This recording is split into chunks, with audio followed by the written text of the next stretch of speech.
Welcome, friends. This is Economic Update, a weekly program that looks at the economic dimensions of our lives, our incomes, our jobs, our debts, the prospects for this economy, literally everything that has to do with putting food on the table, organizing the economics of our lives. My name is Richard Wolff. I've been a professor of economics all my adult life at several universities. Currently, I teach in the graduate program for international affairs of the New School University in New York City. I wanted to also invite you, if you're interested in the kinds of analysis we present on this program, to take a look at the two websites that we maintain and that we update regularly. One is called rdwolff.com, and the other one is democracyatwork.info. There you will see both the kinds of analysis of our economic situation that we stress, but also at the democracyatwork.info website, the kinds of solutions we believe offer the best hope for our future.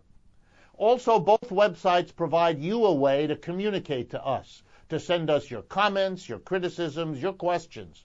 We read each and every one. We use them to design the program, but also we select one or two questions to respond to on every program.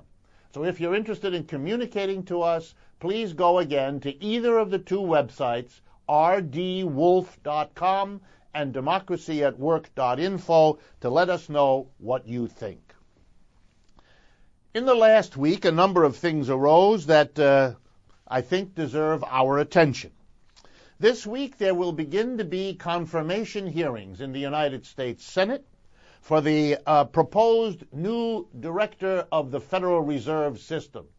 Given the role of the United States in the world economy, the role of the dollar in the world economy, the person who heads up the Federal Reserve System, effectively the central bank of the United States, has quite a bit of power to shape world economic events.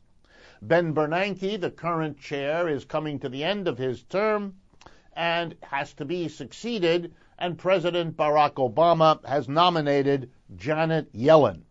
So I wanted to talk a little bit about Janet Yellen, the issues she faces, what she represents, and I have an opportunity to do that. It's a little bit unusual because Janet Yellen and I had the exact same graduate training in economics, leading to the same degree, PhD in economics, from the same university, Yale University, very close together. I got my degree in 1969 from that university, and she got hers in 1971. We had the same curriculum and the same professors. Indeed, the professor who taught her and me the macroeconomics, that is the most key basis for what you do as head of the Federal Reserve, was the same Professor James Tobin, who later won a Nobel Prize. And so I know pretty well what's in her mind and how she was trained, since it is the same for me, even though our trajectories since graduate school, since earning our PhDs, have been notably different. The training we got reflected the dominant school of economics at the time, in the 1960s and 70s.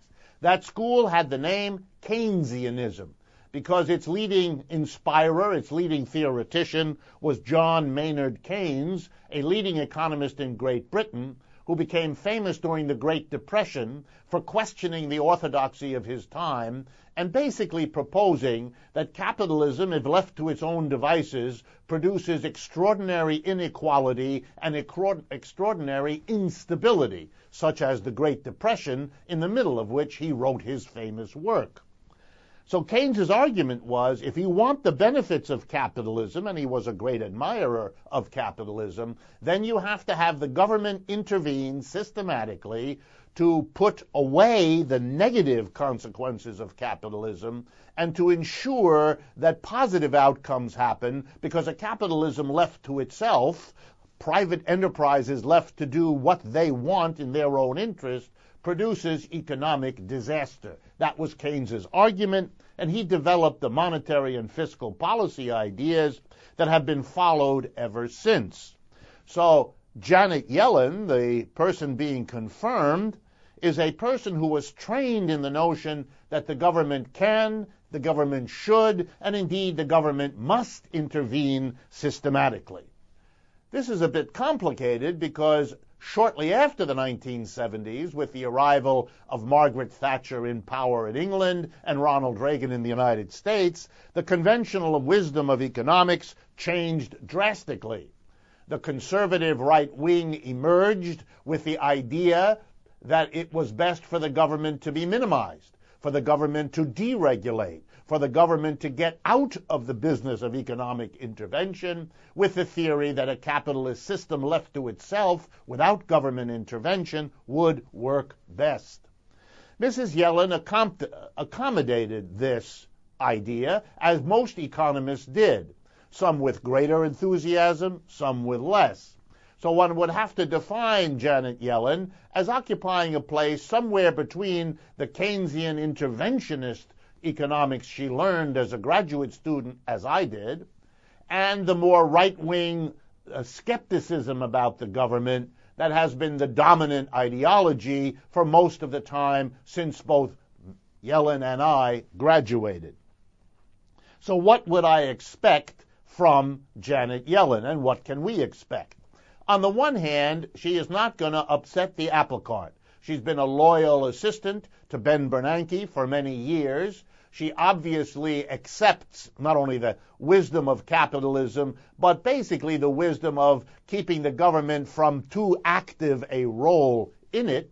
On the other hand, she will be loyal to Barack Obama, who nominated her, and she will continue to advocate that the Federal Reserve intervene with monetary policy, pumping up the money supply, keeping interest rates close to zero, in the hopes that private enterprise borrows money, that individuals borrow money and stimulate the economy that way. In short, Janet Yellen represents no big change, no big alteration, maybe a slight tilting to her education in Keynesian economics, but no kind of basic shift in policy.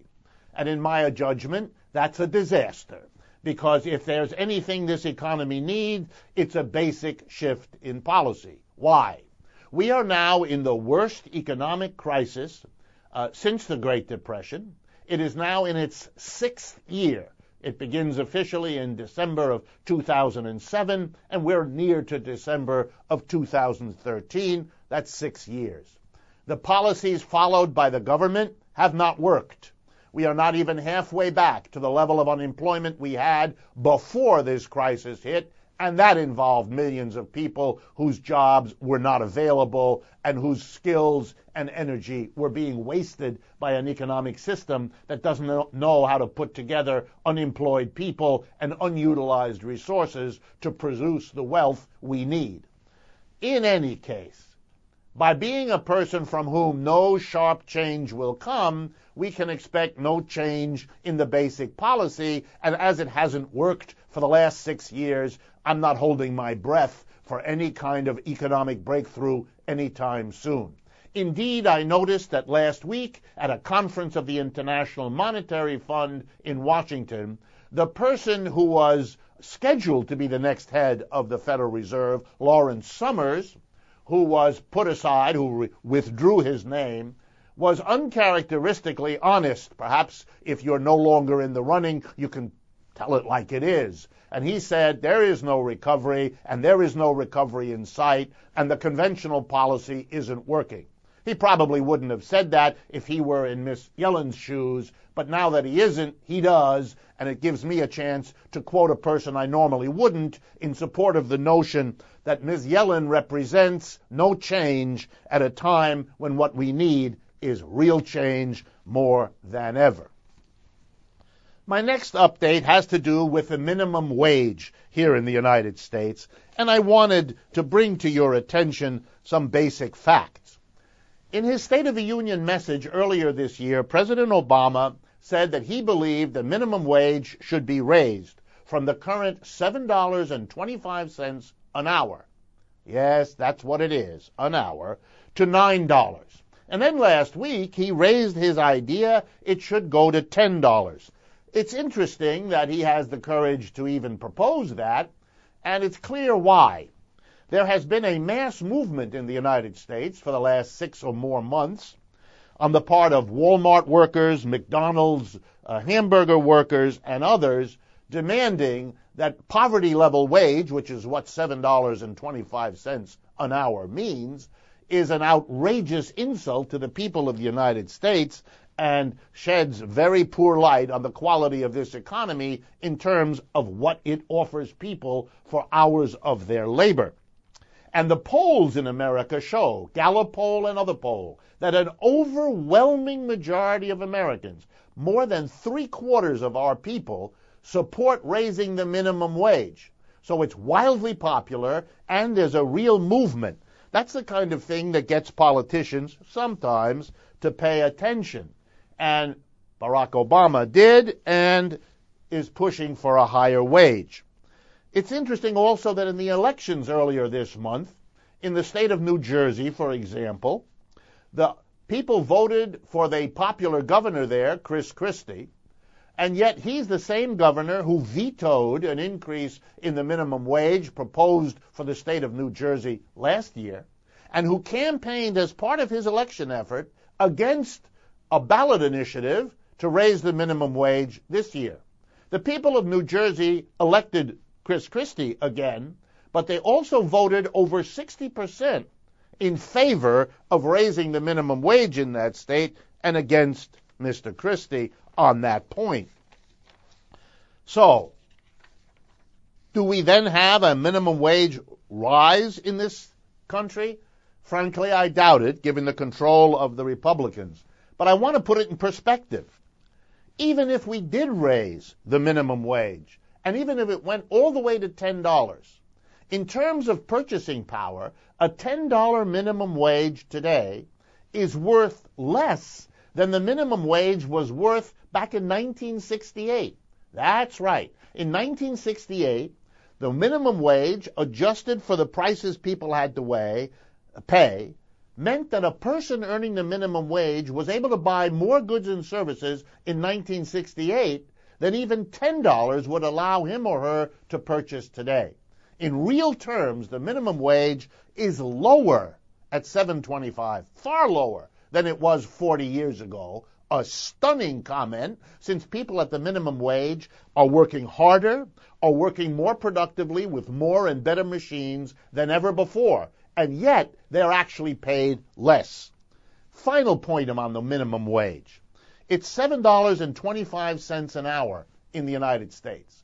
I'm now going to list a group of countries, advanced industrial countries like the United States, to give you an idea of what the minimum wage is in many other countries in the world that are not as wealthy, not as powerful, and not as quote-unquote capitalist as we are, and here's what they do for their workers at the bottom. Remember, the American wage today, $7.25, as it was in 2011 when these statistics were created and collected. So I'm going to read to you what other countries did who did better than the United States. Japan, $9.16 compared to the American $7.25. Canada, $9.76. New Zealand, $10.22. Netherlands, $11.38. Belgium, $11.92.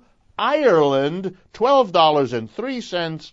France, $12.55. Luxembourg, $14.21. And the number one winner, Australia, at $15.75.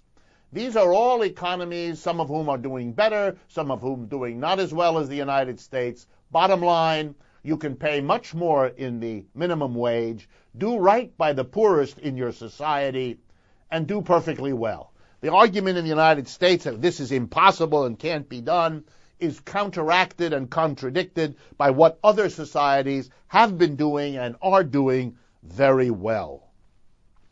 Okay. My next update has to do with a famous company, Twitter. And Twitter just announced that it is moving into a major new building in a underdeveloped part, a downcast part of San Francisco. It got an enormous tax advantage from the city of San Francisco, estimated by the Reuters news service to be a tax break worth $22 million for renovating that building and moving its headquarters in there. And there's been a to-do in San Francisco, understandably, because the $22 million that the city of San Francisco won't get and has to give to Twitter will come out of other programs that city needs to provide to its people, or will require them to raise taxes on others. And it's not clear that a billion-dollar company that went public in enormous fanfare last week needs or deserves that kind of tax support. It drove home also to many people in San Francisco the fact that the minute Twitter moves into that area, all the rents in that neighborhood will go up.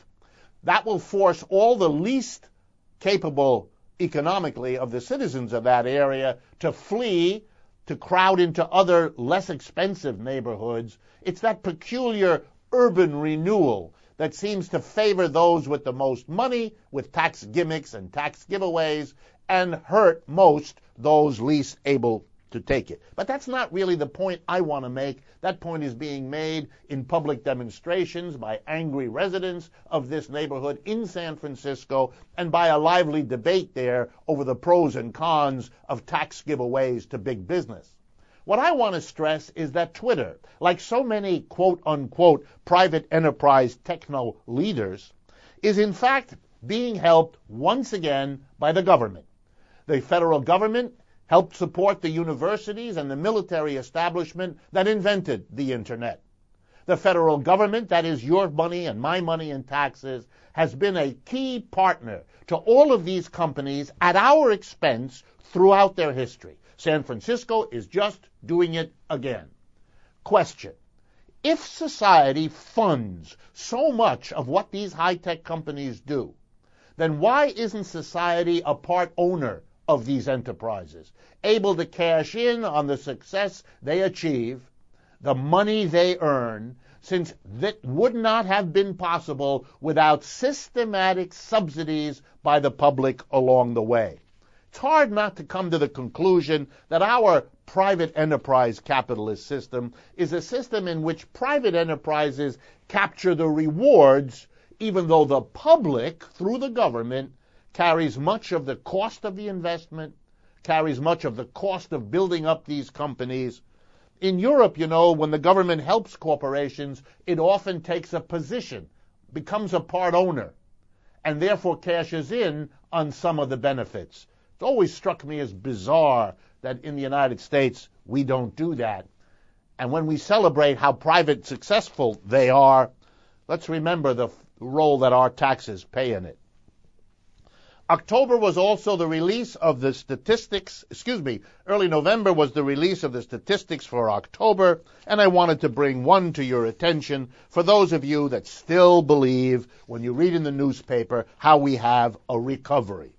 Here's the statistic that was released early this month, covering the whole year, the fiscal year of October, from each year to year, October 12 to October 13, October 11 to October 2012, and so on. Median real weekly in earnings. That's the number I want you to pay attention to. Here's what it means. It's the number that tells us 50% of Americans earned more than that, and 50% earned less. So it's a good measure of how people in general have been doing. Okay, 2009 was the highest. 2009, because the full effect of the economic crisis hadn't set in. So median real weekly earnings, $345. Wow. From Bureau of Labor Statistics. Ever since then, it has been going down. It went from 345 to 342 in 2010, then down to 336 in 2011, and then down to 333 in 2012 and 13. No recovery whatsoever, decline or a plateau. We haven't even begun to turn up from the high point in 2009. Those are not statistics about a recovery. Those are statistics about continued decline. My last short update before we turn to a more major discussion has to do with the United States' claimed commitment to having the government get out of the economy, the kind of argument that I spoke about in the years since Janet Yellen and I graduated from Yale. The government of the United States supposedly committed to free trade, to having the government get out of interference in trade, and so on. You will then be surprised, perhaps, or maybe not, to see, as I did, what the vote was last week about a possibility of getting away from controlled and government interference in trade to something closer to free trade. In the United Nations, a proposal was put forward, and the proposal called on the United States to end the blockade that the United States has imposed on trade with Cuba for over half a century. That's right. For half a century, the United States government has intervened by forbidding, rendering illegal, trade between the United States and Cuba. So last week there was a vote in the United States. All 193 countries that are members of the United States voted on this question: should the United States end the embargo? Out of 193 nations, 188 voted in favor of ending the embargo. Only 2 countries favored continuing the embargo: the United States and Israel. 3 countries abstained. They are tiny islands in the Pacific with virtually no population. So it is clear what the world thinks. Every single country in Latin America voted in favor of ending that embargo. It's an interesting comment on the United States' commitment to free trade. And the arguments given that Cuba does not permit a free press. Cuba, therefore, is one of the many, many countries that might fall under that. That Cuba hasn't got a wonderful record on civil liberties. Very few countries do. And that Cuba should be more like other Latin American countries in its economic policies. Interestingly, that's the view of the United States that voted to keep the embargo, but not the view of any other Latin American country that voted unanimously, all of them, to end the embargo. Let me turn then to some substantive issues that deserve our attention. This last week, a sad event occurred that needs some comment. It was a decision of the Fagor Company, F-A-G-O-R, a producer of home appliances that is part of the Mondragon Cooperative Corporation in Spain. It announced bankruptcy. It announced it would have to go out of business. Why? Well, the answer for that is very simple. Spain is in the grip, as is all of Europe, of an enormous economic crisis, which right now is worse there than even it is here in the United States, let alone other parts of the world. One of the things hit hardest in Europe is the housing industry. And as a result, the demand for refrigerators, for washing machines, the very things that this Fagor Corporation makes, has plunged. And like many other corporations, it cannot find a market for the products it produces. But it drew some attention because it's part of a cooperative corporation, the Mondragon, the most successful worker co-op probably in the world, encompassing over 100,000 workers, 7th or 8th largest corporation in all of Spain. Turns out it is vulnerable to the same breakdown of global capitalism that has rendered so many other businesses vulnerable, so many people out of work. Some, like the British journal The Economist, have spoken as though, aha, now worker co-ops have to face hard economic realities. And here we have to take exception. The economic reality that is causing trouble in this co-op has nothing to do with the co-op. It has to do with the fact that this co-op exists in an economy that isn't organized cooperatively. This co-op exists, like co-ops everywhere in the world, in an economy dominated by a completely different economic system, namely capitalism. It isn't the co-ops that failed in Spain. It's the capitalist banks and the capitalist housing industry of Spain that collapsed. It isn't the co-ops that failed to produce quality goods. No one in their right mind is claiming that. It isn't the co-op that has failed to maintain its standards. No one is claiming that. What has happened to the co-op is that the larger economy, a capitalist economy in which it functions, has broken down. And the reverberations of that capitalist breakdown are not limited to capitalist enterprises. In other words, it's a little bit like saying that the mass unemployment in the world has something to do with these workers rather than with a system that was able to employ them up until 2007 and has now failed to employ them for the last 6 years. There's nothing wrong with the quality of their work. There's nothing wrong with the quality of the output they produce. It's a system that doesn't work, that fails to provide them the jobs that they were promised, that they went to school for, that they're eager to fill, and whose products we need, but a system that can't put these things together.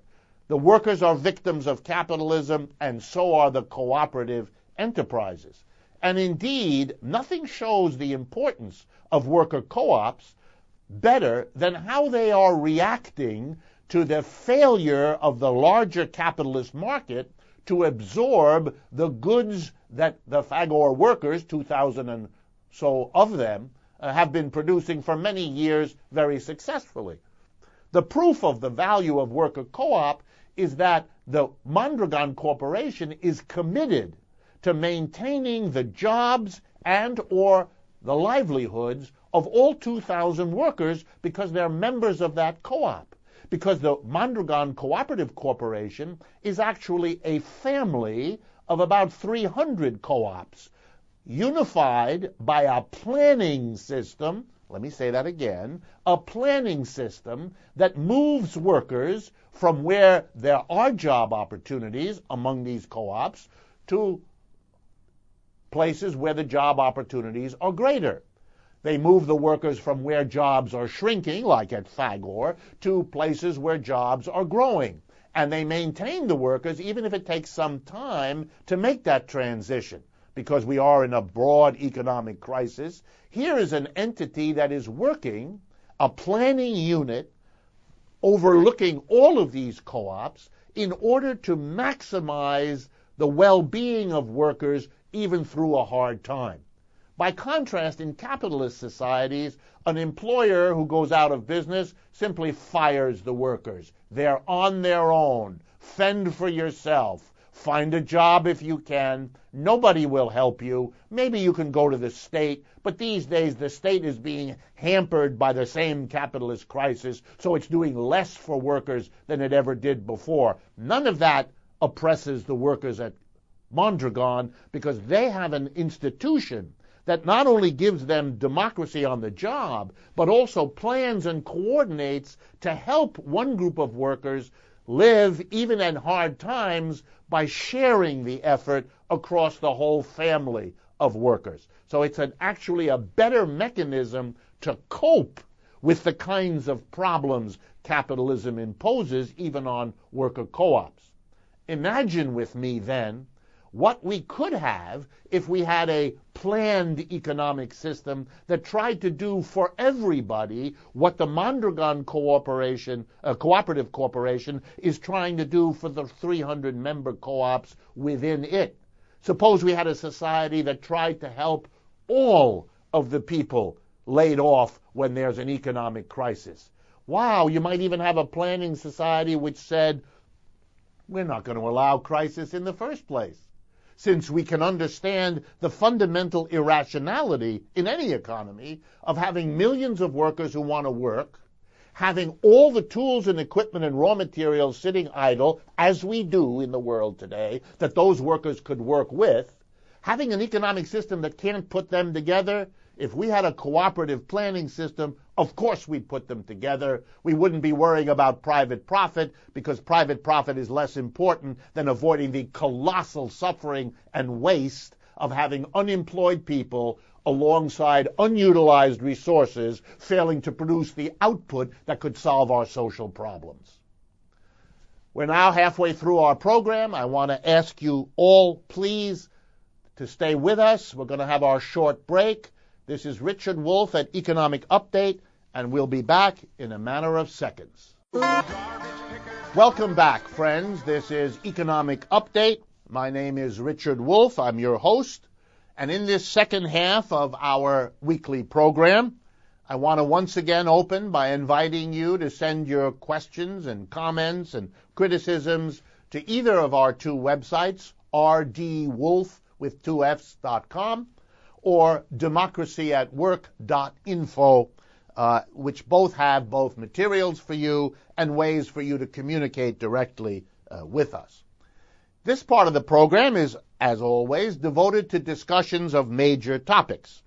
And one that I am interested in presenting to you today responds to many of your questions.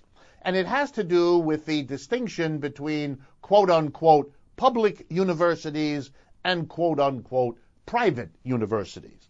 In the United States, as in most countries, the overwhelming bulk of education, primary, secondary, and higher education, college and university level, is a function of the government, of the state.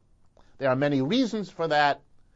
In some countries, it is considered to be undemocratic to have both public universities available to everybody and private universities that can be restrictive in who they allow in, either by using criteria of grades on exams or charging money or a variety of other mechanisms. So in some societies, having a private university alongside a public university is ruled out, on grounds of democracy.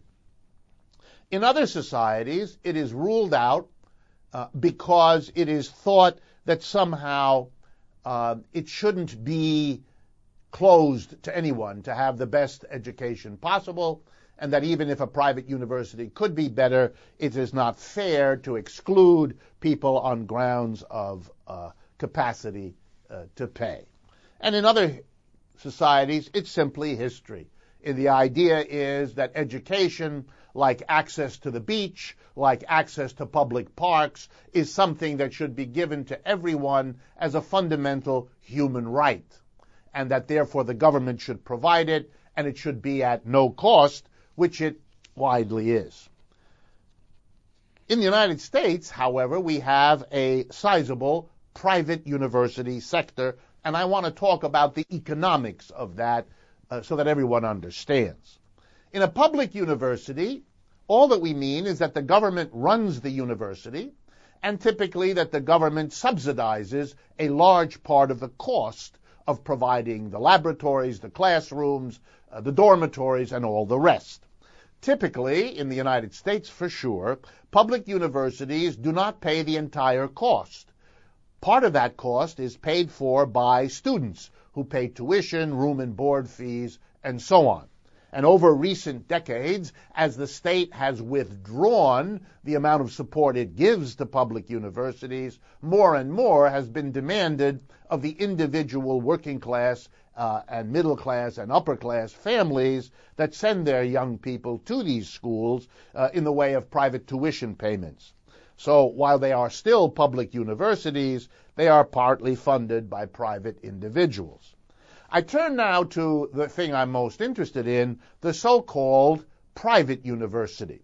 I attended 3 of those here in the United States, Harvard, Stanford, and Yale, and so I know quite intimately how they work, and I have used my economics education to examine their economic conditions.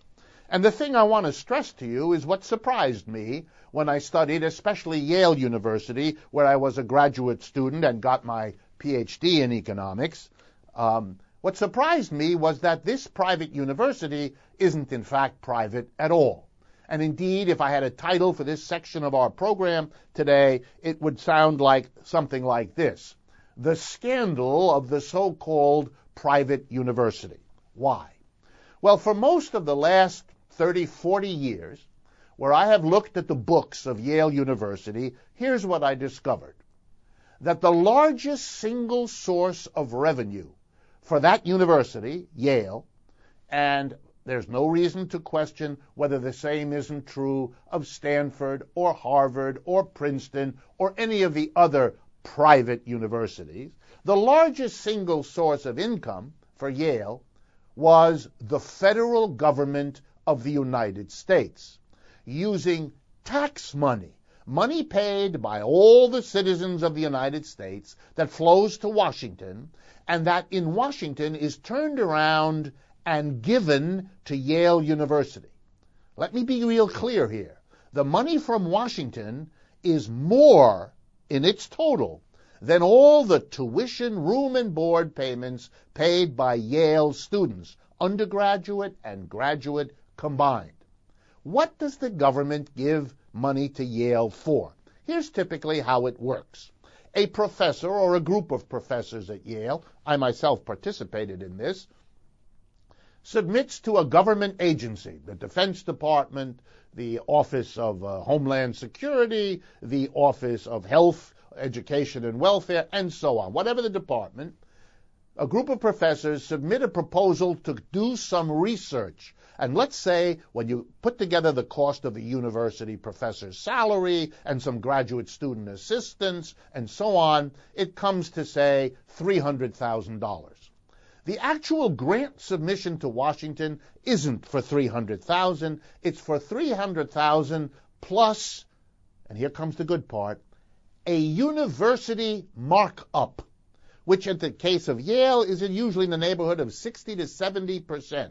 That is another 60 to 70% above the actual cost of the research is added. And this is money given to Yale to help defray the costs of the Yale equipment and the Yale buildings. And in other words, it's money to run Yale University. So the government pays not only the cost of the research, which often includes parts of the professor's salary, and grants to students that the university might otherwise have to pay. It doesn't just include that. It's an additional 60 to 70% cash gift to the university. So who pays for Yale? The people of the United States contribute the biggest single source. But there's more. One of the second or third largest incomes to the private university are gifts from corporations, gifts from wealthy alumni. How does that work? Well, here again, notice, the corporation gives a gift, say $1 million, or a wealthy individual gives a gift, say $1 million. The person gives the gift of $1 million, but it doesn't cost that person or that corporation $1 million. Why not? Because under the law of the United States, that person can deduct that gift from their taxable income, reducing what they have to pay to Uncle Sam by between 30 and 50% of the gift. In other words, when the individual gives Yale $1 million, we, the taxpayer, have to come up with the extra money that that rich person doesn't have to pay in taxes, because that rich person saves $300,000 to $500,000 on his or her taxes, same for a corporation, if they give a gift to Yale. The money they don't pay to Uncle Sam, we either suffer fewer government programs or we have to make it up in extra taxes for what these wealthy people can avoid in taxes when they give a gift to a private university. Notice, the private university is getting the benefit of gifts that are larger for them than the donor has to pay because we all give a tax break to the donor. Wow. Tax money coming to Yale directly for those grants for research, and now tax money being used as an incentive for private people to give money to Yale. Without the federal government, without the public purse pouring billions of dollars into private universities, they couldn't exist. They would be much smaller and much less important institutions. They get, in short, public government welfare. And it's an irony that we permit in our society, as I tried to say with my example of Twitter in the first half, that we permit private institutions to make private decisions favoring their private donors and their private students, usually from the wealthiest parts of our society, using government money that we all must pay. Why isn't the public, which pays for these universities, playing a major role in deciding what happens there? That would be the minimal democratic demand. And we really should stop calling them private universities, because when it comes to the money that sustains them, they are as dependent on the public purse as anyone getting welfare in this society ever was. Let me turn now to a couple of questions that you have sent to me, because we are coming toward the end of our program when we do that sort of thing.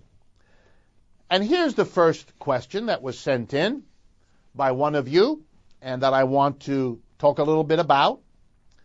It has to do with the idea that came up in this program as it has in others. Suppose we had a rationally organized economic system, in other words, a non-capitalist system, and one that said it is absurd to have 20 million people either unemployed or underemployed, and that's the number we have today. It is absurd to have that at the same time that we have 20%, that's the statistic from the Federal Reserve, 20% of our tools, equipment, machines, factory, store, and office floor space sitting empty, idle, gathering dust or rust, being wasted. We have the people who want to work. We have the tools and equipment and raw materials they need to work with. 20 million people working with 20% of our industrial capacity could produce in the neighborhood of $2 trillion worth of output. That would be a way of dealing with world poverty, be a way of overcoming the destruction and decay of our central big cities, and on and on. We could really do things in our society if we used the tools, equipment, and raw materials that we're wasting and gave jobs to people who ask nothing more than to be given a job, to use their skills. But this capitalist system can't put these things together. Claims to be efficient, but look at it. So here's the question that comes from an attentive listener. Wouldn't there be a problem, he says, if we got those people together, we put them to work, we had a rational economic system of everybody working who wants to, using the raw materials and equipment we want to, adding the question, we would only have people work if we wanted to have that much output. If we were more concerned, for example, to save the resources of our planet, to make do with less, because it would give us leisure, because it would be less damaging for the environment, then we would have a rational debate in our society, a democratic decision, and maybe everybody would go from a 40-hour week to a 30-hour week. Yes, we'd have less output, and we would have to decide whether that's more worthwhile, even if we do without, because we would be saving our environment and we would be gaining leisure. A rational society would make that debate happen and then make that decision democratically. We don't do either of those things, and that's one of the costs of a capitalist system. But the question is different that has come in. It touches all those points, but it asks this question. Suppose we did all that, and we put everybody to work because that's what we wanted. The 20 million got a job. The 20% of tools and equipment made use of. The output being generated. Wouldn't there then be an inflation? Wouldn't we then have that problem? And what do I have to say about that, since I advocate both a democratic workplace and a rational reorganization of our economy, not only to democratize the workplace, but to make use of all the people who want to work, and to make a democratic decision about how much work and output we want and how much leisure and conservation of our planet we want. Work that out the way reasonable people can and should do. Well, here's my answer. we don't have to worry about inflation. Inflation is a problem peculiar, particularly to capitalism. And indeed, the most staggering inflations on record, like, for example, the one in Germany in the 1920s, the one in China at the end of World War II, these were in economies that were capitalistically organized. And here is what that kind of inflation looks like and why it happens. When you have something like full employment, that is, which is very unusual in capitalism. Capitalism has only very rarely been able to get even close to full employment. One of its major flaws is that it is always showing big signs of unemployment, more or less, but very rarely full employment. But when it gets close, the following temptation occurs. Producers, capitalists, knowing that not much more can be produced because we're at full employment. Either there aren't many more workers available to do work, or there aren't many more inputs available. We're using all the machines, we're using all the raw materials. When you're at that kind of point, it becomes tempting to a capitalist to jack up the prices, because he knows that he's not in danger, if he raises the price, of other people coming in and producing a lot of the stuff without raising the price, causing him to lose business, because that's what can't be done. We're at the full employment level. And of course, if a capitalist does that, then workers and others who want to buy goods suddenly discover the prices are going up. And when the prices go up, workers want their wages to go up so they can afford to pay the higher prices. They want to play catch up. So the workers push for higher wages. And if they're successful, the capitalists say, oh my goodness, I have to pay higher wages. Now I'm going to try to raise my prices so I recoup the extra money I have to pay my workers in higher wages. This is then called a wage price spiral. In other words, wherever it starts, between the capitalist's incentive to make more money by raising prices and the workers' incentive to keep pace with rising prices by raising their wages, you've got the ingredients for a cycle that builds on itself, and you can get an inflation like that. It has sometimes happened. But we are not powerless in the face of that. And let me give you an example of how it can be handled. One way is in fact the way that was handled by the Germans over the last 20, 30 years. When the Europeans got together and ended their individual currencies, the German mark in Germany, the French franc, the Italian lira, and so on, and they got together in what we now call the Eurozone, and all these countries agreed to use the euro as the new common currency instead of their old one, every country had to reprice everything they produced. A tomato in a market in Italy no longer cost so many lira, it now had to be repriced in euros. Your gas bill in Germany wasn't so many Deutschmark, it was in euros. Your glass of wine at a bar in France wasn't in francs, it was in euros. In this transition of everything having to be repriced in euros, many, many businesses saw an opportunity too tempting to miss. And so basically, they changed from their own currency to a euro, but at the same time, they jacked up the price. So that the euro price of a tomato in Italy was actually higher than the old lira price had been, and the glass of wine in France in euros cost more than the equivalent in the old French francs. In other words, an inflation set in. The Germans understood this, and they were similarly tempted. But they understood the following possibility. If everywhere else in Europe prices were rising because the euro gave an opportunity that capitalists and businesses everywhere simply thought a temptation they could not resist, then the Germans understood they could make a very good killing if they were able not to do that. Why?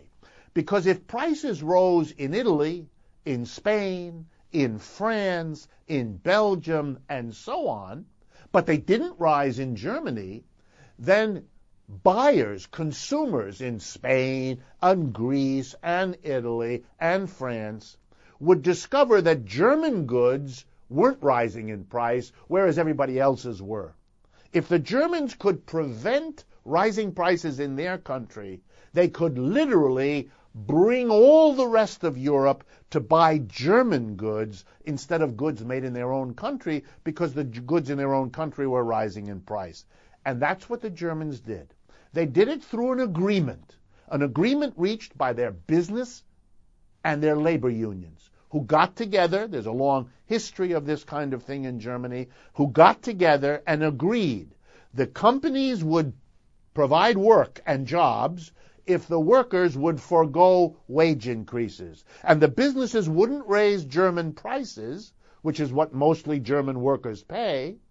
So the workers would get job security, falling unemployment, and therefore guaranteed incomes, and they wouldn't lose from rising prices in Germany. And the Germans would instead keep their prices flat and get more and more business as buyers around Europe would switch to German prices, which were not rising the way their own were. It worked. Germany has done the best in this crisis. Germany's unemployment is among the lowest in Europe.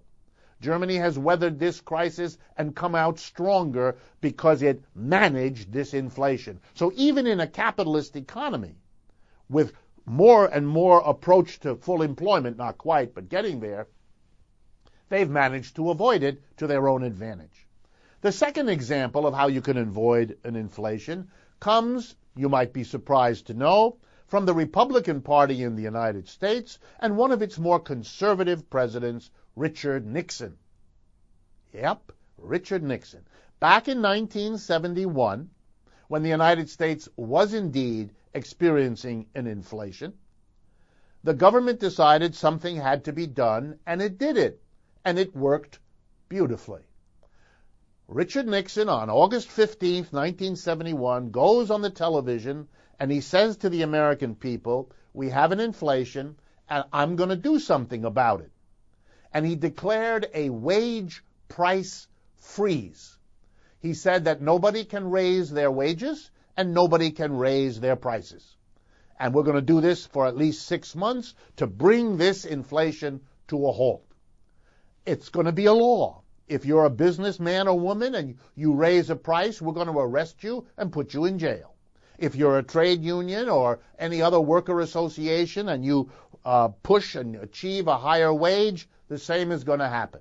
It's going to become illegal because we want to be able to have people working full-time if we can. We want production. We don't want to waste resources, but we do not want to suffer an inflation, and having the government come in and prevent one is a way to do it. It worked perfectly nicely. It brought the inflation down in a dramatic way. Other countries have used this kind of thing. It's sometimes called an incomes policy. Once again showing that if a society has a commitment to solve economic problems, it can do so in a rational, orderly way. The solutions they find will generate new problems. That's always true. And we can live with that. The notion, however, that we can't have full employment because for some reason we'll have an inflation is usually an argument given by people who don't want the government to intervene to solve economic problems, who rather have that unemployment than risk the possibility of an inflation. We know that with the massive unemployment we have today and the staggering losses it inflicts and the staggering pain on countless millions of families, we know what a disaster that is, a disaster that has ramifications for decades into the future. To not solve that problem is inexcusable. To not solve that problem because it might create another problem down the road makes little sense. First, that problem may not develop. Second, even if it does, we have many historical examples of a variety of ways that we can solve the problem of inflation. It is not an acceptable excuse for failing to deal with the unemployment that has dogged and crippled the European economies, the United States economy, and many around the world now for years. A capitalism that can do no better than worry about a potential problem in the future as the excuse for not dealing with the real problem now is a capitalism that shows yet again its incapacity to serve the needs of people in today's real world. Thank you so much for your attention. This is Economic Update.